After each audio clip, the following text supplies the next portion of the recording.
एक बार बुद्ध के एक शिष्य ने उनसे पूछा कि बुद्ध, किसी किसी के जीवन में इतनी समस्याएं क्यों होती हैं कि वो व्यक्ति उन समस्याओं से उभर ही नहीं पाते,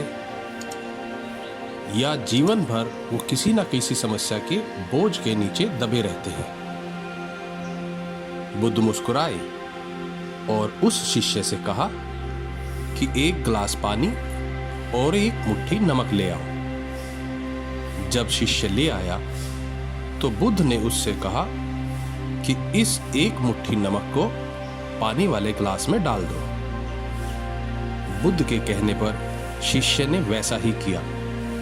तो बुद्ध ने कहा, अब इस पानी को टेस्ट करके बताओ। शिष्य ने जब टेस्ट किया तो बताया कि बुद्ध, ये पानी तो बहुत खारा हो गया है। फिर कुछ देर बाद बुद्ध ने शिष्य को एक और मुट्ठी नमक लाने के लिए कहा। जब शिष्य ले आया तो बुद्ध और वो शिष्य दोनों पास के सरोवर पर गए और अब बुद्ध ने उस शिष्य से वो एक मुट्ठी नमक सरोवर में डालने के लिए कहा। शिष्य ने फिर से बुद्ध की आज्ञा का पालन किया। बुद्ध ने शिष्य से अब उस सरोवर के जल को टेस्ट करने के लिए कहा। शिष्य ने सरोवर के जल को पिया और बताया कि वो एकदम मीठा था। बुद्ध ने तब बताया कि कोई भी समस्या इस एक मुट्ठी नमक की तरह होती है, किंतु जैसे एक मुट्ठी नमक को छोटे पात्र में डाला तो पानी खारा हो गया, और वहीं एक मुट्ठी नमक को इस सरोवर में डाला तो इस पर कोई प्रभाव नहीं पड़ा।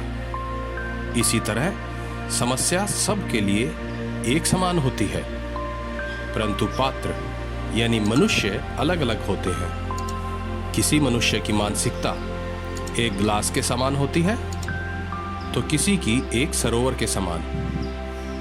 इसे आज के कॉन्टेक्स्ट में देखें तो कोरोना सबके लिए एक समान है।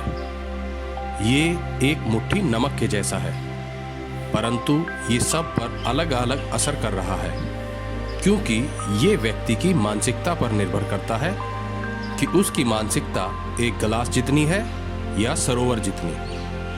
और एक अच्छी बात यह है कि हम सब अपनी मानसिकता को बड़ा कर सकते हैं। इसकी कोई लिमिट नहीं है कि इसे कितना बड़ा किया जा सकता है। तो अपनी मानसिकता को बड़ा करने पर ध्यान दें।